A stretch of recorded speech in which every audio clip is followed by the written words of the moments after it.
We've looked at Genesis chapter 1, and from that 1 week of creation, we've been reminded that what we believe about God and what we believe regarding our responsibility as His image bearers matters. And we've looked at Genesis chapter 2, and from the establishment of the one flesh institution, we've been reminded that our definition of marriage must remain consistent with God's definition of marriage, since He's the one who created it. And we've looked at Genesis chapter 3, and from that one sin that inaugurated the fall, we've been reminded that we're all sinners in need of salvation. And now we arrive at Genesis chapter 4. In Genesis chapter 4, we read about the first birth. In Genesis chapter 4, we're introduced to the first sibling relationship. And in Genesis chapter 4, we have the record, the account of the very first murder. So what should be our one focus today? Well, before we get into that, let me tell you a story. There was a man and his son who were on a fishing trip several miles from home one weekend. And at the son's insistence, they went to a local rural congregation for worship on Sunday morning. And the father had forgotten to bring any cash with him, so when it came time for the collection plate to be passed, he reached into his pocket. He had a quarter, so he handed that to his son and let his son put that in the collection plate. And then when the service was over and they were walking back to the car, all the father did was complain. The service was too long, the preacher was boring, which is nothing you'd ever hear here. And his son looked at him and said, "Well, Dad, I thought it was all pretty good for the price of a quarter." You know, sometimes what we put in is what we get out. And so, in Genesis chapter 4, I think it's important for us to pay attention to the offering. See, we have no background on what life was like for Adam and Eve and their family once they were expelled from the garden. All we know is that they started having children, and those children come on the scene and they become the focus of the story. And what you see here in Genesis chapter 4 is you see Cain and Abel, the sons of Adam and Eve, engaging in an act of worship, and we don't know how they came to understand the need to bring an offering, but they understand it and they're doing it. And Cain and Abel both engaged in the first recorded act of worship in the entire Bible. But according to Hebrews chapter 11 and verse 4, one of their offerings was more acceptable than the other offering. And it's from this origin story that we can develop much of our theology about worship. And that's what I want us to focus on this morning. But to understand why one of their offerings was more acceptable than the other, we need to recall what Jesus said to the woman at the well. In John chapter 4, hold your place in Genesis chapter 4, but for just a moment you may want to flip over to John chapter 4. In John chapter 4, Jesus encountered a Samaritan woman by a well, and their conversation became a theological discussion. The Samaritan woman, in effect, asked Jesus where the right physical location for worshiping God was located. She was appealing to the contradictory teachings of Jews and Samaritans at the moment. Both Jews and Samaritans taught that there was a particular location for God to be worshipped based on something that is said in Deuteronomy chapter 12 and verse 5. In Deuteronomy chapter 12 and verse 5, the Israelites were told, "You shall seek the place that the Lord your God will choose out of all your tribes to put His name and make His habitation there." The Jews claimed that that place was Jerusalem, the Temple Mount, where David had desired to construct a temple for the Lord, and Solomon eventually fulfilled that, and it became the location where God was worshipped. But the Samaritans, because Jerusalem was not in their territory, Samaritans believed that that place, that location was on Mount Gerizim, which was actually near the town where Jesus and this woman were having this conversation. So this woman is asking, are we supposed to worship here or are we supposed to worship there? Which one is the correct place for worship? And Jesus responded to her question by saying this, beginning in verse 21. The hour is coming when neither on this mountain nor in Jerusalem will you worship the Father. And he clarified what he means when you look down at verse 23 in particular, where he says, but the hour is coming and is now here when the true worshipers will worship the Father in spirit and truth. For the Father is seeking such people to worship him. And even though Jesus said this nearly 4,000 years after Cain and Abel, the truthfulness of his words are apparent even in their story. And so let's unpack how Cain and Abel's offering teaches us to worship in spirit and in truth this morning. And what I want to do, though, is I want to reverse the order of what Jesus said. I want to focus on truth first. So let's talk about how Cain and Abel teach us that we must worship God in truth. You know, the first thing you might notice about Cain and Abel's story is that they brought an offering to the Lord. That was their act of worship. Now, we need to understand something about worshiping God in truth. To worship God in truth means worshiping Him, as one commentator said, in harmony with the truth revealed in His holy scriptures. In other words, worshiping God in truth means that you worship Him according to His standards, according to His parameters, according to His guidelines, according to His instructions. That means that the Israelites were expected to worship God according to what He laid out in Mosaic law. And that means that the church today is supposed to, or is expected to, worship God according to what He has provided in the New Testament. But what about Cain and Abel? They weren't under Mosaic law. They weren't and aren't a part of the church, per se. How were they to know how they were supposed to worship God? Well, Genesis does not preserve any record of God's instructions for them. But we can assume, based on what we know about God and His relationship with mankind from the rest of the Bible, that somewhere along the way, these two brothers came to an understanding that an offering was something God expected of them and therefore was their responsibility. And so here we are in Genesis chapter 4, and we're told that Cain brought an offering to the Lord, and we're told that Abel also brought an offering to the Lord. In other words, both brothers fulfilled their worship responsibility because both brothers did what was expected of them to do, to worship the Lord. But what likely stands out the most to readers of this text is that Cain and Abel's offerings were different. Genesis chapter 4 and verse 3 specifies that Cain's offering was of the fruit of the ground. And Genesis chapter 4 and verse 4 specifies that Abel's offering was of his flock.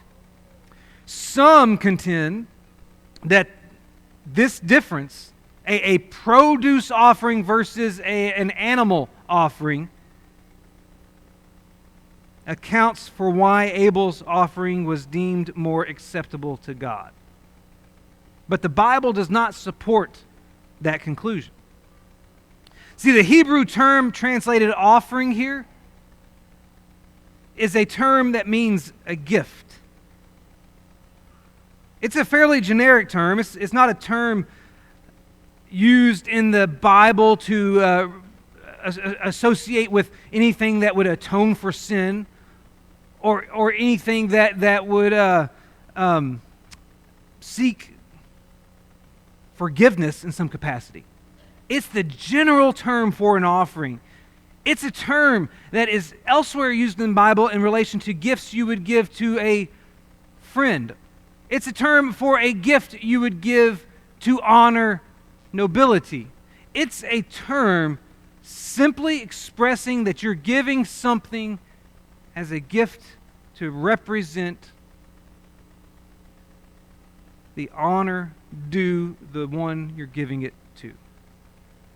And in the Bible, this term that's translated offering here in Genesis chapter 4 is also used in Leviticus chapter 2 in reference to something that is called the grain offering. In fact, this term will appear 10 or so times in Leviticus chapter 2 in reference to a grain offering. But that's not the only thing. There's at least one instance in the Bible where this term for offering will be used in reference to an animal sacrifice. It's the same word. It appears in 1 Samuel chapter 2 and verse 17 in reference to an animal offering that Eli's sons treated with contempt. And here's the point I'm trying to get across. This term for offering has nothing to do with atonement, has nothing to do with sacrifices for sins. This term for offering is used both in reference to offerings that would involve produce and in terms of offerings that would involve animals. And so, this term for offering indicates that both Cain and Abel are correctly offering. Not only that, you should notice in the text that before Cain and Abel's offerings are described, their occupations are described. We're specifically told in Genesis chapter 4 and verse 2 that Abel was a keeper of sheep and Cain was a worker of the ground. That means these two brothers were offering from their respective pool of resources. And you know, there's a teaching in 2 Corinthians chapter 8 and verse 3 that says our offering to the Lord, which in the context of Corinthians is a reference to a financial gift, but it teaches that our offering should be according to our means. Cain works the ground. His means is produce. Abel keeps flocks. His means is a sheep. So both of these guys are also approaching God with this offering using their means. And I say all that to make the simple point that both Cain and Abel brought an appropriate offering to God. Neither one of them is wrong for what they brought to the Lord that day. Neither one of them was doing something unacceptable, because both grain and sheep were acceptable to the Lord, and both men brought of their means. And that clarification matters because it indicates that both Cain and Abel worshiped God in truth. What I mean is they brought an offering that was acceptable to the Lord in the sense of what it was, of its content. It was an appropriate offering based on its content.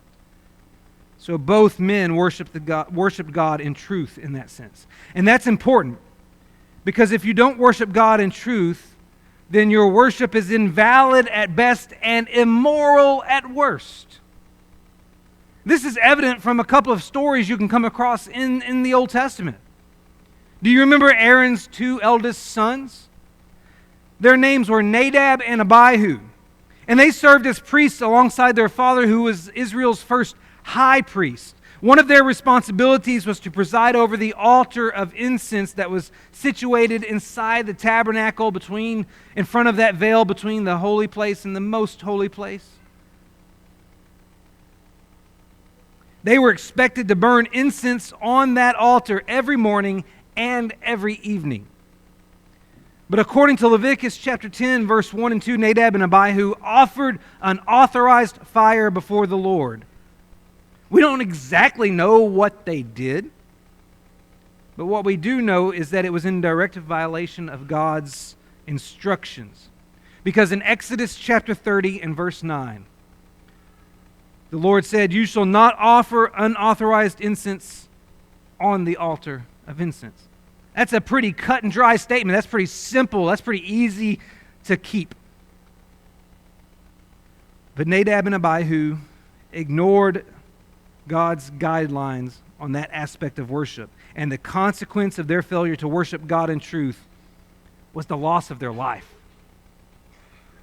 But they're not the only example we can appeal to. Do you remember the sin that initially led to God's rejection of King Saul? It's recorded in 1 Samuel chapter 13, particularly verses 8 through 14. He was preparing to go to war against the Philistines, but was waiting to initiate that battle until Samuel showed up and offered sacrifices to God that would give them God's blessing for the battle. Samuel was delayed for whatever reason, and Saul was impatient. So Saul decided, okay, I'll just go do the offerings myself. I'll make the sacrifices myself, which is something he was not authorized to do because he was not a priest. When Samuel finally showed up and saw what Saul had done, Samuel said, "You have done foolishly. You have not kept the command of the Lord your God, which he commanded you." And the consequence of Saul's failure to worship God in truth was the loss of his throne for his descendants. These biblical examples make the same point. And that is that you can worship God sincerely, but if you do not worship Him biblically, then you are not worshiping Him correctly. You can worship God sincerely, but if you do not worship Him biblically, then you are not worshiping Him correctly. And I want you to think for a moment, how is it that people today can fail to worship God in truth? It happens when we don't adhere to God's standards when it comes to the time of our worship.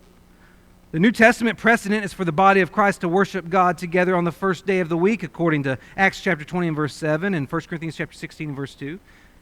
Now, some people probably think that the time of worship is 10 a.m. on a Sunday because that's just the way it's always been done, but that's not what it's about. It's about worshiping God on the first day of the week, acknowledging His primacy in our week, but also in accordance with the day on which His Son rose from the grave.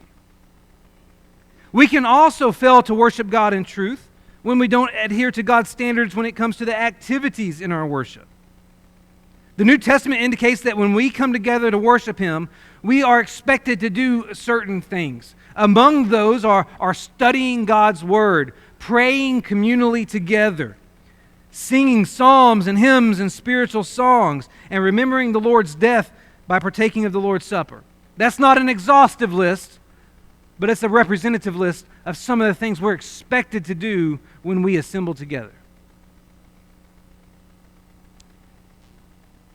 And we can fail to worship God in truth when we don't adhere to God's standards when it comes to the administrators of our worship. The New Testament teaches that women should keep silent in the churches but should be in submission in 1 Corinthians chapter 14 and verse 34. That implies that there are specific roles in our worship assembly that the female gender is not allowed to assume. In our society, that sounds chauvinistic. In our society, that sounds mean. But it's not about how our society feels. It's about what God said. And if we want to worship God in truth, then we have to follow all of His guidelines, whether or not our culture agrees with them. You see, obedient worship is the only acceptable form of worship in God's eyes. That's why Samuel said in 1 Samuel chapter 15 and verse 22, "Has the Lord as great delight in burnt offerings and sacrifices as in obeying the voice of the Lord? Behold, to obey is better than sacrifice, and to listen than the fat of rams." And the point is that worshiping God in truth is important, even non-negotiable. But that's not the only thing we learn about worship from Cain and Abel.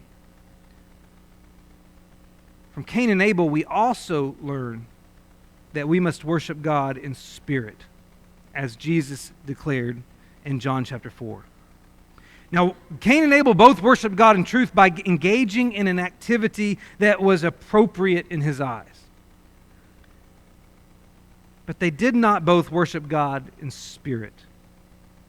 And as Jesus said, we must do both. But what does it mean to worship in spirit?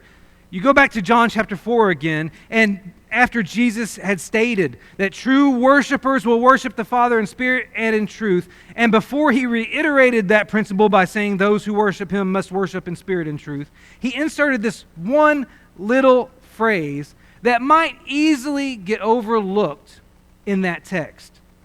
So if you go back to John chapter 4 and verse 24, notice that he took a moment to say, God is spirit.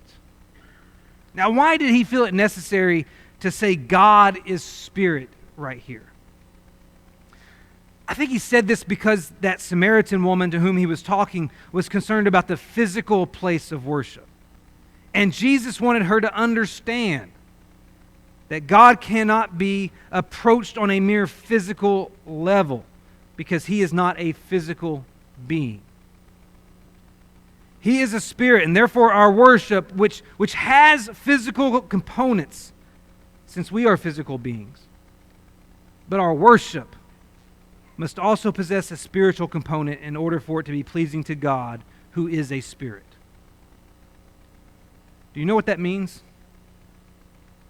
That means worship is not just about doing the right thing, it's also about having the right mindset. As one commentator said, worship is not just offering sacrifices and tithes and observing ceremonial practices. Now, to put that in a New Testament context, worship is not just about assembling on the right day of the week, praising God with the right style, partaking of the Lord's Supper in the right frequency, or engaging in the right acts of worship. Those things are necessary to worship God in truth, but if they lack the right mindset, then they are not done in spirit. Returning to Genesis 4, this becomes evident when you pay attention to how these two brothers' offerings are described. In Genesis chapter 4 and verse... I have no idea what just happened there. I guess we're done. We'll see you later.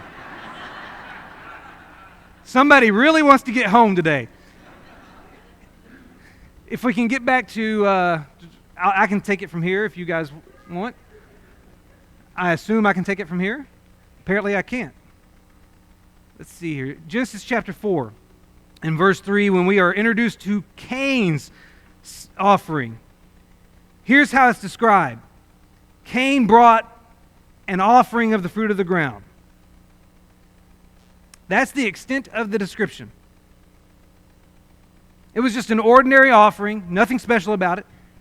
It's not specifically criticized, but there's no description of extraordinary value either. In particular, you'll notice that there's no mention of first fruits.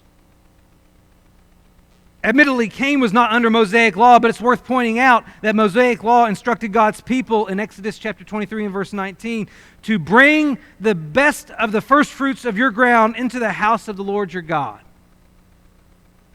That was the expectation of Israel. And so when the Israelites received the Pentateuch and they looked at this text, they're expecting to see mention of first fruits. You know why? Because when you get to Abel's sacrifice, there's mention of firstborn.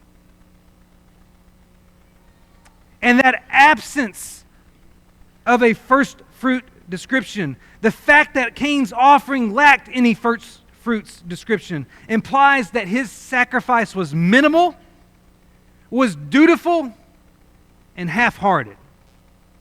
It means that he was doing the bare minimum he had to do. He was doing it out of obligation, and only half his heart was in it at best. But then you look at Abel's sacrifice and Cain's offering gets some light shed on it. Because in Genesis chapter 4 and verse 4, Abel's offering is described this way. Abel brought of the firstborn of his flock and of their fat portions. Abel's offering is detailed. Abel's offering is specific. And as a result, Abel's offering was extraordinary. Abel's offering conforms to the expectation that God set forth in Mosaic law. Deuteronomy chapter 15 and verse 19 says, "All the firstborn males that are born of your herd and flock you shall dedicate to the Lord your God." Abel's fulfilling that before it's even written. And the fact that Abel's offering involved his flock's firstborn indicates that he had the right mindset to worship. Abel's offering was maximal. Abel's offering was sacrificial. Abel's offering was wholehearted. He did the absolute best he could with his offering, bringing the firstborn and bringing the fat portions. It was sacrificial. He was giving up his best, so that means the best wasn't left for him. And it was wholehearted. Abel was displaying through this offering just how important God was to him. You see the difference between these two? You see, when the text says that the Lord had regard for Abel and his offering, but for Cain and his offering he had no regard, it's because Abel worshiped God in spirit and Cain did not. So Abel's offering was more acceptable because he not only worshiped in truth, but he also worshiped in spirit, where Cain was simply limited to worshiping in truth. Now I want you to think for a moment. How can we be guilty today of failing to worship God in spirit? Well, I think it can happen when we approach worship with a "what can I get out of this" mentality as opposed to a "what can I put into this" mentality. The "what can I get out of this" mentality is focused on the self when it comes to worship. The "what can I put into this" mentality is focused on God when it comes to worship. If you leave worship every week complaining about all the things you didn't like, who was the focus of your worship? Maybe the topic of the sermon wasn't something you felt like you needed to hear. Instead of criticizing it, appreciate the fact that you had the opportunity to study God's Word and recognize the fact that somebody in that audience may have needed to hear that very specific message. Maybe the song selection is not what you would have chosen. Instead of criticizing it, pay attention to the words of those songs and how they praise and glorify God. Maybe the prayers were a little wordy or a little repetitious or a little long. Instead of criticizing them, focus on the fact that God invites us to communicate with Him through prayer. And what a privilege that is. If you're focused on criticizing every aspect of worship because it doesn't meet your standards, well, guess what? You've chosen the wrong set of standards. Because our worship isn't about us, it's about Him. Another way we can fail to worship in spirit is by approaching worship as an obligation rather than an opportunity. When we worship because it's our duty, then we have that exact same mindset as Cain. When we don't bring our heart to it, when all we are doing is checking the box so that we can go get lunch at Texas Roadhouse afterwards, half the congregation's there most days, then we're not doing it for the right reason.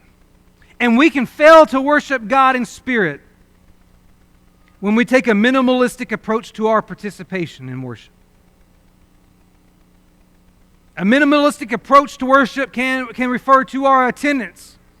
A minimalistic approach to worship can refer to our giving, which is an aspect of our worship. A minimalistic approach to worship can address our singing, A minimalistic approach to worship can address our attention. When you arrive at this building to worship the Lord, are you trying to figure out the very least you can and have to do to worship God? Are you picking and choosing when you'll sing? When you'll participate in the prayer? Are you looking for how quickly you can get out the doors? Are you approaching it minimalistically, like Cain? And we can fail to worship God in spirit when we come to God with our leftovers instead of our best. Remember those fat portions that Abel brought? He was bringing the best. And I know some of you hear me say that and you're like, yes, we need to talk more about the way people dress at worship. We need to focus on people bringing their Sunday best when they put on their clothes Sunday morning. And I'll be honest, that's not what I'm thinking about. Because God sees not as man sees, He looks at the heart. And so my concern when I say we need to bring God our best instead of our leftovers is I'm focused on our time. I'm focused on our energy. I'm focused on our talents and our resources and our participation. We should be bringing our best in all those aspects. On Saturday, do you think about how important it is for you to be rested so that when you come here today, you can give God your best? Do you plan your calendars so that Sunday will be uninterrupted near the time of worship so that you won't be thinking about other things and you can give God your best?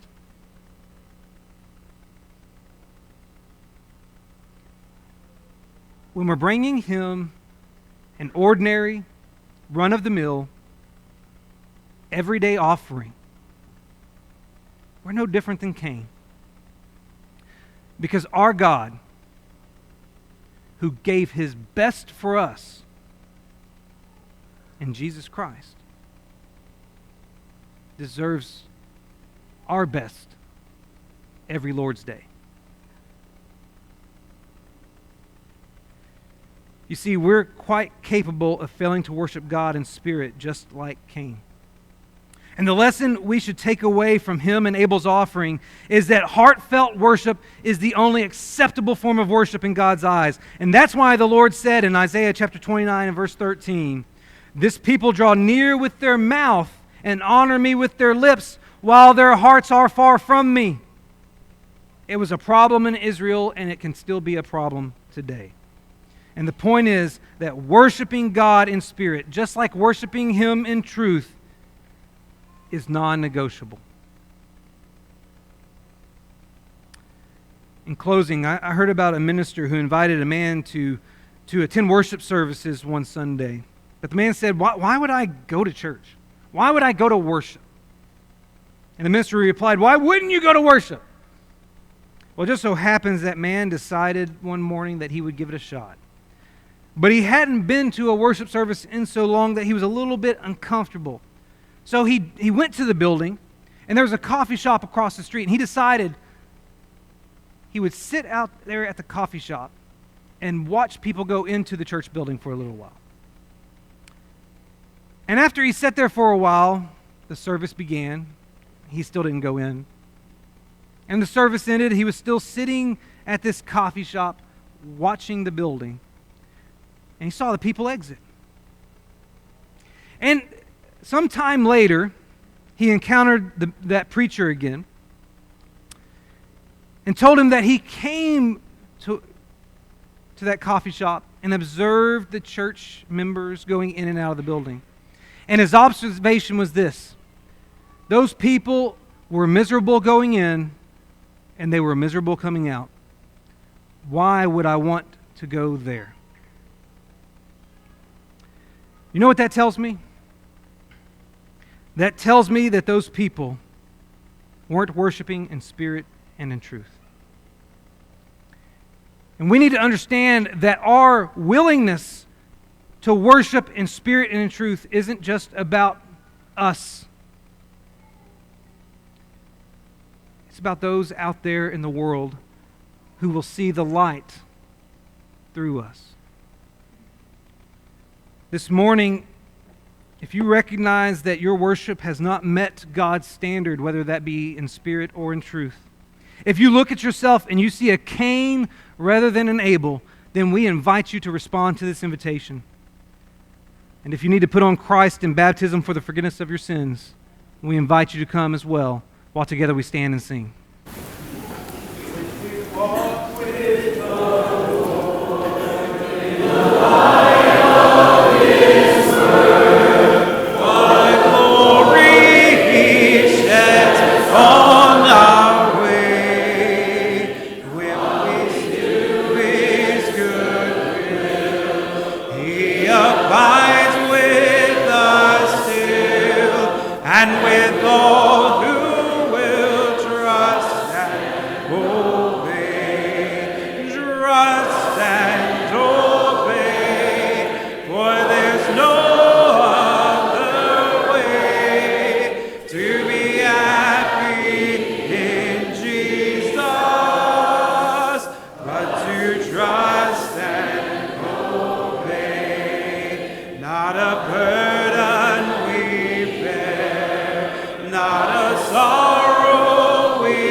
For that lesson.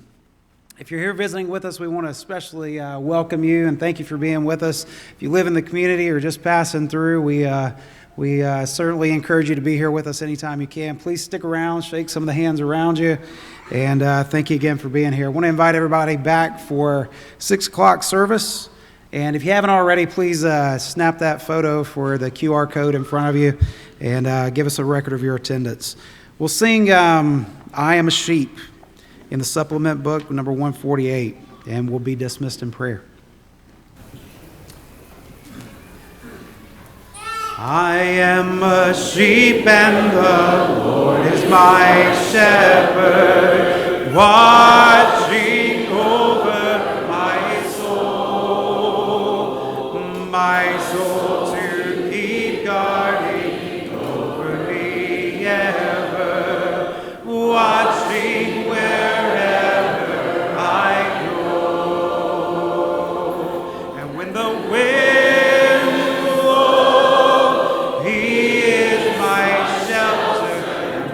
lost and alone,